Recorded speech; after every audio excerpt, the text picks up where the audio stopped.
ஓ ஆம்பளை சொக்கா. ஐயோ வாயா வாயா. என்ன மினுமினு நிக்கிற மாதிரி தெரியுது? மினுமினுக்கு தான் நம்ம கடையே. ரைட்டு. இறக்கிக்கிட்டே இருக்குயா. என்ன கட்ட அது? பாத்துக்க அப்படியே கடல் மாதிரி இருக்கும். ரைட்டு. எல்லா மாடலையும் இந்த மாடல்லாம் நீ பார்த்தே வச்சுக்கோ. மாப்பிள தோத்துறாரு வளைய. கரெக்ட்டிடுவாங்க. அத கூட விடியா. இப்போ வந்து ஒரு இன்னொரு மாடல் சேமியா மாடலுங்க. சேமியா மாடலா? சேமியா மாடலா என்ன மாடல்னு தெரியல. அப்படியே வெள்ளை கலர். மினுமினுக்கு. இந்த மாடல் எல்லாமே போறதோட அப்படி தொட்டு பாக்குறதே அவங்க அந்த கெத்தே இருக்கு. ரைட். அது கூட விடு. இந்த மாடல் பூனைக்குட்டி மாடல் சட்டையை பாத்திருக்கியா நீ? பூனைக்குட்டியா? பூனைக்குட்டி, புடிக்குட்டி, சிறுத்தை குட்டி எல்லா குட்டியும் மட்டும் இருக்கு. இங்க பாரு. அப்படி இங்க பாரு. இது எடுக்கிறப்பவே சூப்பரா இருக்கியா இந்த சட்டை. நீங்க பாரு, நீ பக்கத்துல வா. இந்த கிளாத் எல்லாம் அப்படி தொட்டு பாரியா, அப்படியே தொட்டு பாரியா.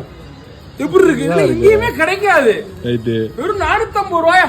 ரைட். சைஸ் 450 ரூபா. சைஸ் M ல இருந்து XL வரைக்கும். ரைட். அதுக்கு எல்லா கலர், இந்த கலர்லாம் நீ பாத்துக்கவே மாட்டே. மொரட்டு கலரா இருக்கே. மொரட்டு கலர். நீ பாரு எவ்வளவு சட்டம் பாரு. எங்க இவ்வளவு மட்டும் தான் இருக்கா? வேற எங்க இருக்கா? பாரு வேலை வந்துட்டே இருப்பாங்க. வீடியோக்கு மட்டும் வேலை வைப்பாங்க. ரியல வேலையே பார்க்க மாட்டாங்க. ரைட். வீடியோக்கு மட்டும் வேலை வைப்பாங்க. ரைட்டா. நான் சிறப்பு. அது இந்த கலர் தான் டிமாண்ட். ஒத்துக்கிறேன். இந்த கலர் இப்ப தமிழ்நாட்டுல ரொம்ப டிமாண்டா போயிட்டு இருக்கு. இந்த கலர். இந்த கலர் என்ன கலர் இது? இது கலர் தெரியாது. கலர் தெரியாது. ரைட். ரைட் பாப்பா. ரைட். மாமா. ரைட்.